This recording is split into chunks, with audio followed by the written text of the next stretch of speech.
everybody, it's time to talk about The White Lotus Season 3. I just watched the first episode, and here's what I have to say about it. It was boring. It was boring as heck. Then again, I get the feeling like, The White Lotus is one of those shows that has a very slow crawl. But even this episode does the thing that most shows do now, or most movies do now, when they realize they have a slow plot line. They do that thing where they start off at something big has happened. And in this case, The White Lotus Part 3 starts out showing lots of gunshots, and then I think a body is seen floating down the river, and one of the characters goes to investigate it. Now, I don't believe that this character that they showed has even showed up proper in the chronological version of this timeline, and I'm going to get to this. First of all, I want to talk about The White Lotus in general. I discovered it, I don't really remember, a while ago, and I heard a lot of people talking about it, and so I decided to watch it for myself. And basically, here's my summary of the show. I grew up watching shows like this, but they were not at all edgy. These were shows like, say, The Love Boat, Fantasy Island, Hotel, if you remember that one. And I believe those were all created by Aaron Spelling. And the setup for that is that every episode would be like 3 different stories. Like, you would see this one character that you would get introduced as a special guest, or maybe not even a special guest star, but just some celebrity, or maybe not even a celebrity. They just, just some guy who's getting started with his acting career. And then this character would have a story, and then this character would have a story, and this character would have a story, and these stories would never really intersect, honestly. They were done in such a way that they would film the story, and then the editor would probably figure out how to put these pieces together so it seemed like it would keep the audience interested. So while you were getting interested in this story, they would cut to another person's story, and you go like, oh, what happened to this guy? Well, you gotta wait. Now you gotta watch this story.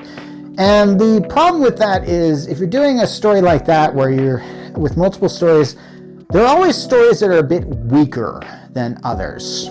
I don't mind stories that just go around from place to place, but let me use a movie example of this. The Last Jedi, remember that? Remember the whole Finn and Rose subplot? It felt like every time they would cut back to that subplot, everyone in the audience would just go, oh yeah, we gotta do this. Because it's like, we want to see the whole Rey and Luke Skywalker plot, or we want to see what's going on with Oscar Isaac's character. I forgot. Poe. Yeah, that's right. That was his name. Jeez, how quickly I forget. So when I first saw The White Lotus, I was actually kind of realizing that it had been a while since I'd seen a show like this that had this kind of format. And the thing about The White Lotus is it gets racy. There's a lot of sex going on. They can say words that they couldn't say back on those older Aaron Spelling shows. And occasionally the plot lines would intersect with each other. And I kind of thought, like, okay, this is rather interesting. Now, I believe this is created by Mike White, who you might know as Jack Black's roommate in The School of Rock. And he's quite a writer. I think he wrote that movie or something like that. I could be wrong on that. I'm pretty sure Mike White's name is on The White Lotus. So that part I know I'm right about. Should I do all my research before I do one of these things? Yes. Do I do that? Sometimes I don't. Anyway, so this season, The White Lotus takes place in Thailand. Now, the first 2 seasons, I believe, I can't even remember where they took place. I think one was on a little tropical place. Man, I feel bad not knowing that. I'm very certain the second season took place in Italy or something like that, somewhere in the Mediterranean. Very certain on that. It makes sense that The White Lotus would have, franchises set up. It just makes sense. I guess this is some like Sandals Resort or something like that. I don't really even know, but hey, it's The White Lotus. And and I believe that the only consistency in the season 1 and 2 was Jennifer Coolidge's character. And I believe something bad happened to her in season 2. And here's the thing, I had to remind myself if she had died or not. Like, this is why maybe we shouldn't binge shows, because we forget certain important events that happen during the seasons. And it's not like this is a series where it's like stuff carries over and you're following main characters. They change out the main characters every season. So why should we care about these people? Because some of these characters are actually pretty good. I remember in the first season there was a character who wouldn't really grow up, and they were on their honeymoon, and by the time the honeymoon ends, the wife decides, like, I'm not going to have a good relationship with you. I think it's best we annul this marriage. I kind of thought that's really interesting. I thought that it was kind of stuff like that. Now, they do get into stuff like murder and other kind of things that I'm going like, okay, this is getting a little bit too dark, but that's the White Lotus for you. It does go there. And because, yeah, I mean, there are certain relationships that they show where you go like, this is realistically happening right now, and then you see other things that's going like, okay, this is probably happening right now, but this is a really exceptional case.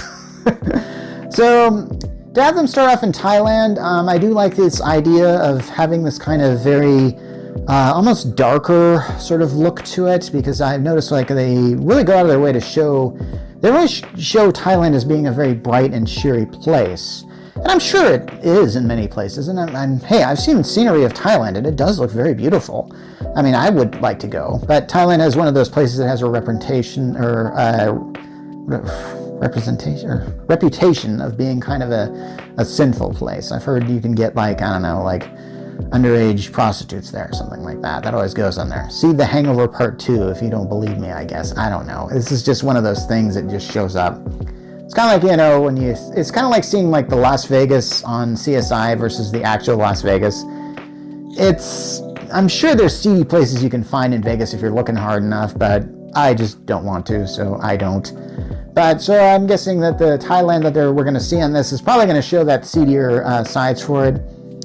There isn't really much going on as far as I can tell. I could tell this is an episode where they have to...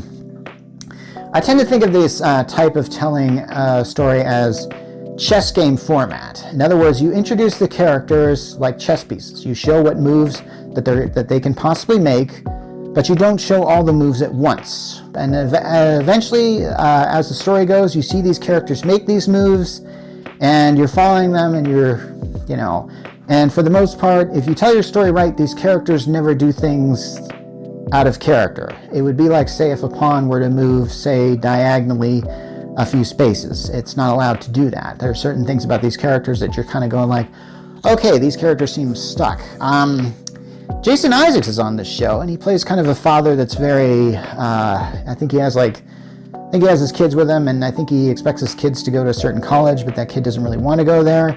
That's obviously going to be a problem sooner or later. There's like an actress who goes there with her two friends, and she's recognized by, I think, the other family or something like that. So that could be a little bit of a conflict going on there. You see a lot of love triangles happen on the White Lotus, and you see a lot of people that hook up or break up, stuff like that is kind of happening. But with the Jason Isaacs character, I think his wife is, I don't know, I can tell that they're a little bit rocky. And then there's another character there played by Walton Goggins, who I swear is in everything these days. I mean, he's on like Fallout, he's on Invincible, and he plays just kind of a jerk, really, and kind of get the feeling like he's not really gonna, and he's obviously not enjoying his time at the White Lotus, and not really sure what they're gonna do with him, but it's enough so I go like, okay, something bad's gonna happen with this guy. In other words, we're setting up these whole characters to take them down, and that's fine. So who is the body that's floating at the beginning? I have no idea, and I knew the show would do that. They're not gonna... This is not one of those shows where they show like the dead body and you see exactly who it is, and then so you're just waiting to go like, oh, he's the dead body, I wonder what happens to him. Yeah, I know. So there are things like that. There's a lot of monkeys in the trees, which I think is kind of an interesting little, I don't know, maybe that's done for symbolic purposes. Maybe that actually does exist in Thailand. I have to admit, I would not feel comfortable staying at any place that had a bunch of monkeys around in the trees and could easily come in my place. I would definitely be like, no, I don't know, something about me and monkeys don't really mix. Anyway, so am I gonna keep watching it? Sure. I guess maybe I'll just wait till the end, till it's over, and then just binge all the episodes while I'm doing other work. It's probably what it's what I do with most shows anyway. Yeah. So how do I feel about this show? You should probably watch it, and I definitely would watch, if this is your cup of tea, just watch season 1 or season 2, or better yet, watch that episode of The Simpsons where they parodied on it called The Yellow Lotus. That's actually kind of interesting too. Anyway, this has been Mark Rollins from the Geek Church, and I'm signing off.